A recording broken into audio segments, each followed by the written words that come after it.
PR study centre में आप सभी लोगों का स्वागत है।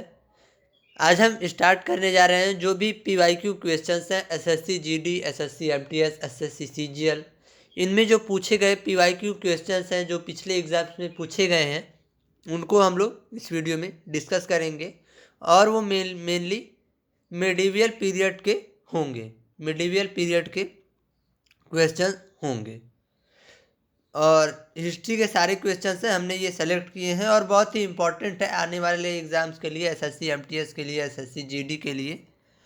तो चलिए देखते हैं। राजशेखर किस प्रतिहार शासक के दरबारी कवि थे? राजशेखर किस प्रतिहार शासक के दरबारी कवि थे? महेंद्रपाल प्रथम। महेंद्रपाल प्रथम, ऑप्शन नंबर डी सही होगा।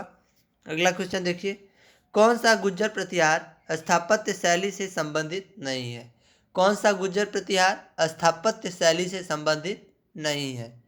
किराणु सोमेश्वर मंदिर। किराणु सोमेश्वर मंदिर ये गुज्जर गुज्जर गुज्जर प्रतिहार स्थापत्य शैली से संबंधित नहीं है। कौन? किराणु सोमेश्वर मंदिर। अगला क्वेश्चन देखिए, मुंगेर का युद्ध 1850 ईस्वी का मुख्य परिणाम क्या था? इसमें इसका परिणाम बताना है आपको। पालों पर प्रतिहारों का विजय। पालों पर प्रतिहारों का विजय। अगला क्वेश्चन देखिए, किस घटना ने प्रथम त्रिपक्षीय युद्ध की शुरुआत को चिन्हित किया था? किस घटना ने प्रथम त्रिपक्षीय युद्ध की शुरुआत को चिन्हित किया था? तो इंदिरा युद्ध का कन्नौज के सिंहासन पर बैठना। इंदिरा युद्ध का कन्नौज के सिंहासन पर बैठना, ऑप्शन नंबर बी सही है। अगला क्वेश्चन देखिए, कन्नौज पर कब्जा करने के बाद किस राजा ने वहां एक शाही सभा, रॉयल असेंबली आयोजित की थी? तो किस राजा ने आयोजित की थी? धर्मपाल ने। धर्मपाल, ऑप्शन नंबर सी सही है। अगला क्वेश्चन देखिए, त्रिपक्षीय संघर्ष के दौरान किस राष्ट्रकूट राजा ने प्रतिहार शासक नागभट्ट द्वितीय को हराया था? गोविंद तृतीय। गोविंद तृतीय। अगला क्वेश्चन देखिए, 15वीं शताब्दी में सिसोदिया शासक राणा कुंभा द्वारा कौन सा प्रसिद्ध किला बनवाया गया था? 15वीं शताब्दी में सिसोदिया शासक राणा कुंभा द्वारा कौन सा प्रसिद्ध किला बनवाया गया था? तो Kumbhalgarh. Kumbhalgarh, option number b सही होगा, कुंभलगढ़। किस सोलंकी शासक ने मोढेरा गुजरात का प्रसिद्ध सूर्य मंदिर बनवाया था? किस सोलंकी शासक ने मोढेरा गुजरात का प्रसिद्ध सूर्य मंदिर बनवाया था? भीमदेव प्रथम। भीमदेव प्रथम, ऑप्शन नंबर सी सही होगा। चलिए अगला क्वेश्चन देखते हैं, गुजरात के अंतिम हिंदू राजवंश का क्या नाम था जिसका शासन 1304 ईस्वी में समाप्त हुआ? वाघेला वंश। वाघेला वंश, ऑप्शन नंबर बी सही है, वाघेला वंश। अगला क्वेश्चन देखिए, तुगलकाबाद शहर की स्थापना दिल्ली के किस सुल्तान ने की थी? तुगलकाबाद शहर की स्थापना किस दिल्ली सुल्तान ने की थी? तो Ghiyasuddin Tughlaq. Ghiyasuddin Tughlaq, option number d सही है। अगला क्वेश्चन देखते हैं, छत्रपति शिवाजी महाराज का राज्याभिषेक 1674 में किस किले में हुआ था? छत्रपति शिवाजी महाराज का राज्याभिषेक 1674 में किस किले में हुआ था? तो रायगढ़ के किले में हुआ था इनका राज्याभिषेक। अगला क्वेश्चन देखिए, जहांगीर के दरबार में आने वाला पहला अंग्रेज व्यापारी इंग्लिश मर्चेंट कौन था?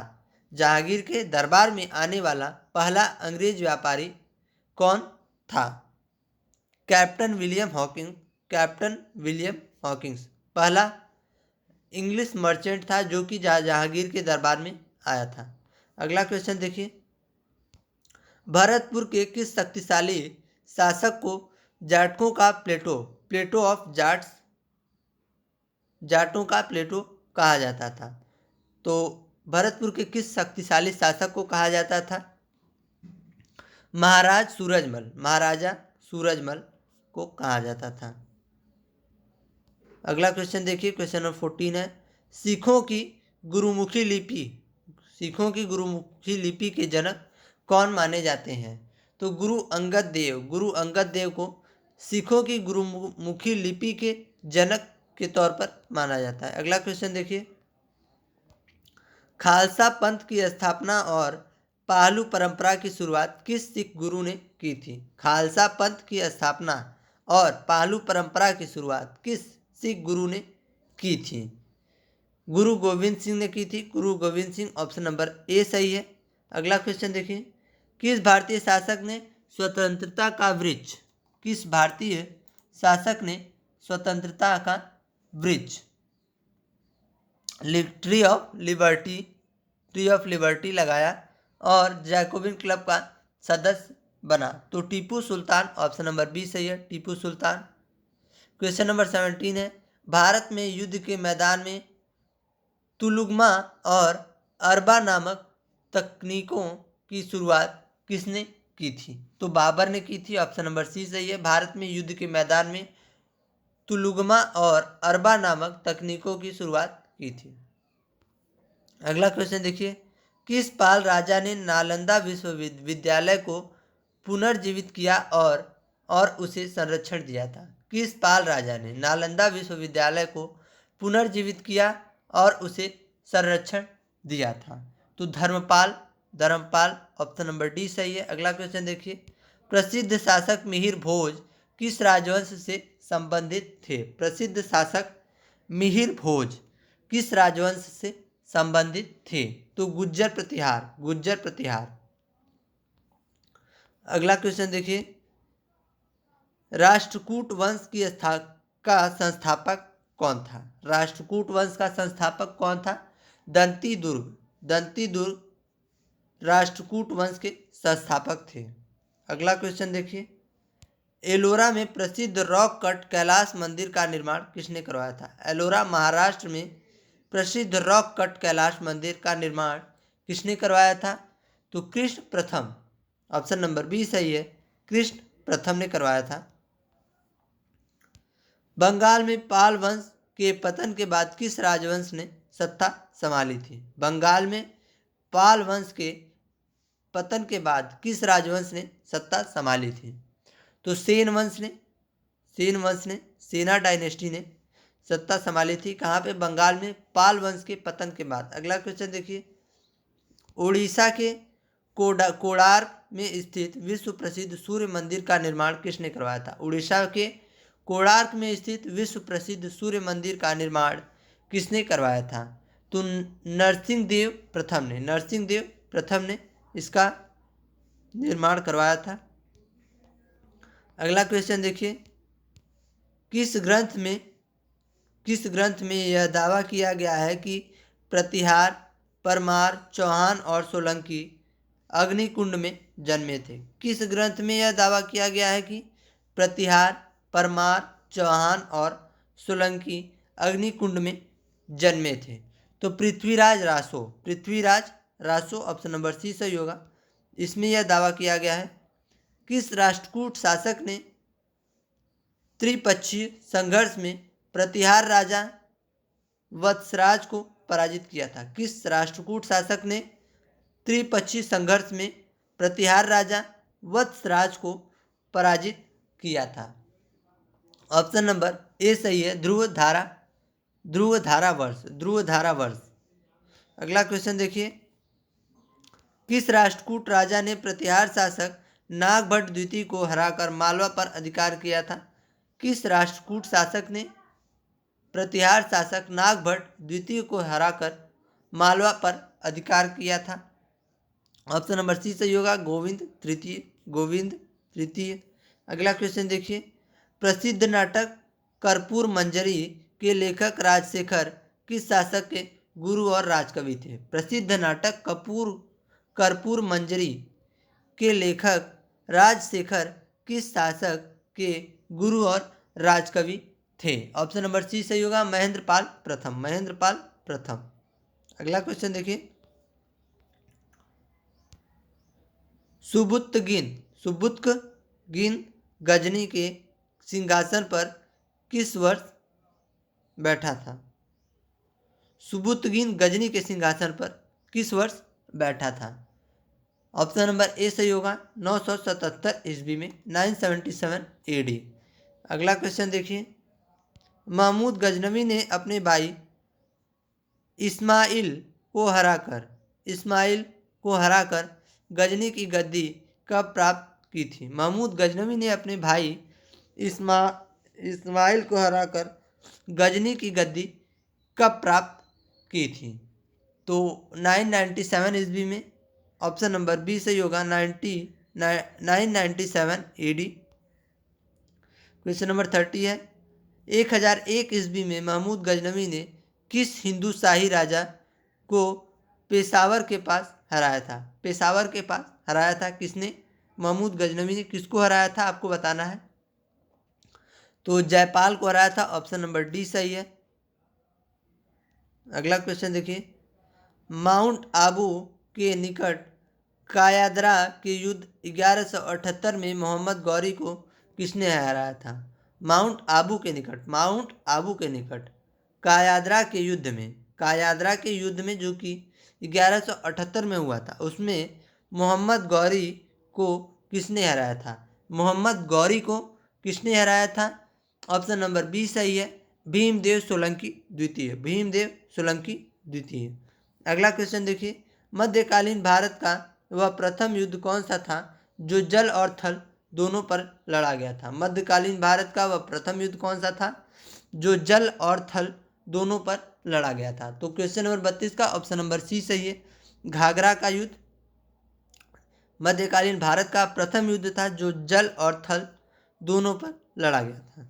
अगला क्वेश्चन देखिए, किस युद्ध में विजय प्राप्त करने के बाद बाबर ने गाजी की उपाधि धारण की थी? किस युद्ध में विजय प्राप्त करने के बाद बाबर ने गाजी की उपाधि धारण की थी? तो ऑप्शन नंबर ए सही होगा, खानवा का युद्ध जीतने के बाद जो बाबर था उसने गाजी की उपाधि धारण की थी। अगला क्वेश्चन देखिए, सम्राट अकबर ने अपने संरक्षक बैरम खान को कौन सी उपाधि प्रदान की थी? सम्राट अकबर ने अपने संरक्षक बैरम खान को कौन सी उपाधि दी थी? तो खान ए खाना, ऑप्शन नंबर डी सही है। अगला क्वेश्चन देखिए, सती प्रथा को निरुत्साहित करने और उस पर नियंत्रण लगाने वाला मुगल सम्राट कौन था? सती प्रथा को निरुत्साहित करने वाला और उस पर नियंत्रण लगाने वाला प्रथम मुगल सम्राट कौन था? तो अकबर था, ऑप्शन नंबर बी सही है। 35 का ऑप्शन नंबर बी सही है, अकबर था जिसने सर्वप्रथम ऐसा मुगल सम्राट था जिसने सती प्रथा पर रोक लगवाने की कोशिश की थी। अगला क्वेश्चन देखिए, मोहम्मद गौरी ने 1192 ईस्वी में तराइन के द्वितीय युद्ध में किस शासक को पराजित किया था? मोहम्मद गौरी ने 1192 ईस्वी में तराइन के द्वितीय युद्ध में किस शासक को पराजित किया था? ऑप्शन नंबर सी सही है, पृथ्वीराज चौहान को पराजित किया था मोहम्मद गौरी ने। दिल्ली सल्तनत के किस सुल्तान ने 40 तुर्क अमीरों का समूह को समाप्त कर दिया था? दिल्ली सल्तनत के किस सुल्तान ने 40 तुर्क अमीरों का समूह को समाप्त कर दिया था? तो बलबन ऐसा दिल्ली का सुल्तान था जिसने 40 जो तुर्क अमीर थे उनके समूह को समाप्त किया था। दिल्ली सल्तनत के वंशों का सही कालानुक्रमिक क्रम क्रोनोलॉजिकल ऑर्डर क्या है? तो दिल्ली सल्तनत का जो वंश था उनका क्रोनोलॉजिकल ऑर्डर आपको बताना है। ऑप्शन नंबर ए सही होगा, गुलाम, खिलजी, तुगलक, सैयद, लोदी। गुलाम, फिर खिलजी, फिर तुगलक, फिर सैयद, फिर लोदी। ऑप्शन नंबर ए सही है। इसको इंग्लिश में देख लीजिए, स्लेव, खालजी, तुगलक, सैयद, लोदी। खलजी। किस लोधी सुल्तान ने गुलरुखी उपमान से फारसी में कविताएं लिखी थी? गुलरुखी उपनाम से फारसी में कविताएं लिखी थी? तो किस लोदी सुल्तान ने लिखी थी? सिकंदर लोदी ने। ऑप्शन नंबर सी सही होगा, सिकंदर लोदी ने। अगला क्वेश्चन देखिए, उत्तर भारत में चांदी का टका जारी करने वाला पहला मध्यकालीन शासक कौन था? उत्तर शासक में चांदी का टका जारी करने वाला पहला मध्यकालीन शासक कौन था? तो इल्तुतमिश था। ऑप्शन नंबर सी सही होगा, इल्तुतमिश। आज के लिए इतना ही, धन्यवाद। मिलते हैं अगले वीडियो में। अगर आपको वीडियो अच्छा लगा हो तो वीडियो लाइक, शेयर और सब्सक्राइब करना ना भूलें। धन्यवाद।